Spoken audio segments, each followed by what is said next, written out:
In this video, we're going to talk about selections, which are a really, really important concept in Photoshop. You're going to use them all the time, and they've got a lot of different uses. They're a little bit hard to understand conceptually, but once you do, you'll start to see the power of what these can do for you and the many, many ways these will come in useful. So to start with, I'm going to start with a really, really basic scenario to show you what these things can do. So I've got this photo here, Darth Vader, 2 layers. So we've got the photo on one layer, and then on this layer, I've just added a text layer like we covered in the previous tutorial on text, and you can see that on screen here. Now, here's the problem.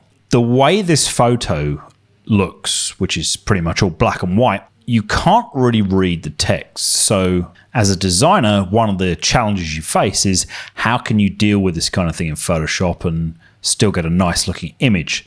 What you might decide to do is put the text here on a box where the box might have a darker color or a lighter color that will then enable the text to be a bit more readable. So that's where selections come in. To demonstrate this, I'm going to create a new layer with our new layer button down here in the layers panel. You can see I've got that up here, and I'm going to drag this down. So I'm clicking and dragging. I'm just going to put it in between the text and the photo. So I'm going to rename our photo layer so we know what that is. And on this one, I'm just going to call this box. Now, what you'll notice when you do a new layer is it's got this checkerboard effect. And that means it's transparent. So that means if we isolate this layer, holding down Alt or Option and clicking it, there's nothing in it. So you can see there's this same checkerboard effect on the document here, and you just have to kind of understand in Photoshop that means it's transparent. There isn't a layer in your document here that's got gray and white squares. It just means this is transparent in Photoshop. So I'm going to turn everything back on, and we're going to work with this transparent box layer that's in between the photo and the text layer. So if we come over here to the toolbar, what you'll see up the top here is one of the first selections is this rectangular marquee tool, and you can see there on the description makes the selection in the shape of the rectangle. So we're going to use this to draw a box. This is one of just a few different selection tools you can work with, and so we're going to look at some of these in the videos ahead, but we'll start with this. So all we need to do is click that, and then as you can see, you can just press M to get that anytime, and you can see the cursor has changed. Now I've got this kind of crosshair. Now, what I'm going to do is hold down about here, click and drag, and what you can see is it starts drawing a box. So all I've got to do is click and drag to where I want it. We'll do it about there, and then I'm going to let go. Now this box is on screen, and this has what is affectionately called marching ants in Photoshop vernacular. So you can see this sort of box is animated, it's marching around, and that means, to all intents and purposes, we have a selection on screen. Hasn't changed the document, so all our layers are still the same. What the selection shows you as the Photoshopper is you can now do things in Photoshop which will only affect the area in that box. So what I'm going to do is use an effect called fill. So I can go up here, edit, and then down here you can see this, fill. You run that, and you've got a few options in this, but what we're going to do is we're going to keep it very, very simple, and we're just going to pick a color. So in the drop down here, I'm going to click color, and I am going to go with white. Click OK. So now I've set the color to white. Click OK again. I'm not going to worry about these options. And what that does is it fills the selection. So it doesn't fill the whole layer, just fills the selection. So the marching ants are still there, which means the selection is still on screen. So to get rid of the marching ants, you can do what's called deselecting. So on your keyboard, you can press Control or Command D, or you can come up to this selection menu in Photoshop and you'll find the same option there, deselect. You can see when you work with the menus up the top, tells you what the keyboard shortcuts are. So if you're struggling to remember them, it's useful to come up to the menus like this and remind yourself, oh yeah, deselect's Control D.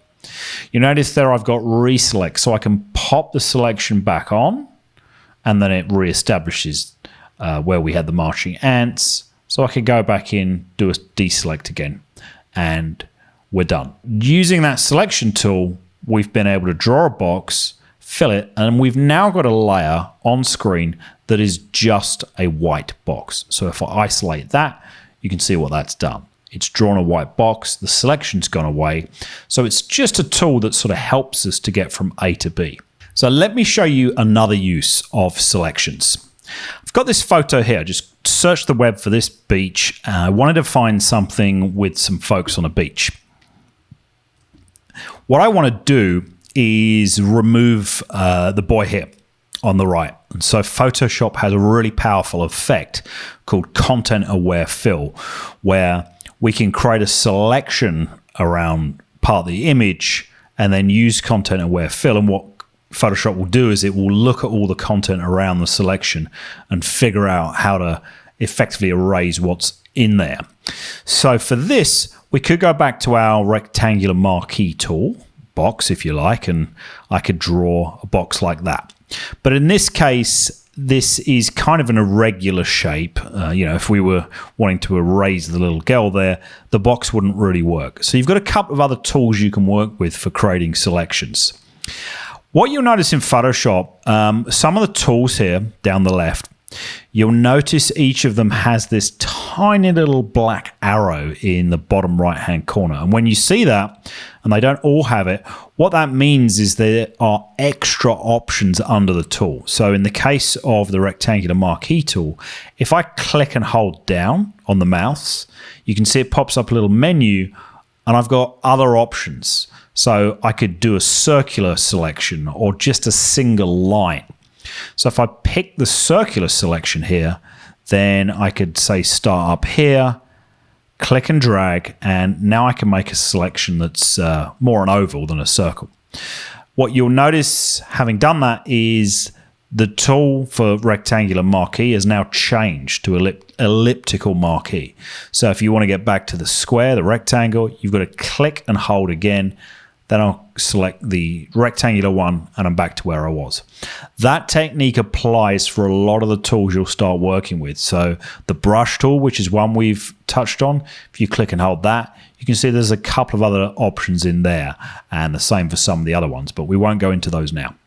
So we've touched on the rectangular selection, the elliptical selection as it's actually called, but the real one I want to show you here is what's called the Lasso Tool. So look in the animation there, you can see how this works. Rather than sort of clicking and dragging out a rectangle or an ellipsis, this just enables you to draw with your mouse or pen the area you want to create a selection around. So I'm going to click this, and then I can just use my mouse here and get very, very close in and just create a really, really small selection around the boy here. So now I've got this kind of irregular selection that I can now do the same kind of effects with, like fill we just did earlier. In this case, I'm going to go back to fill, so edit menu, and then fill. And then one of the other options under content here is this, content aware.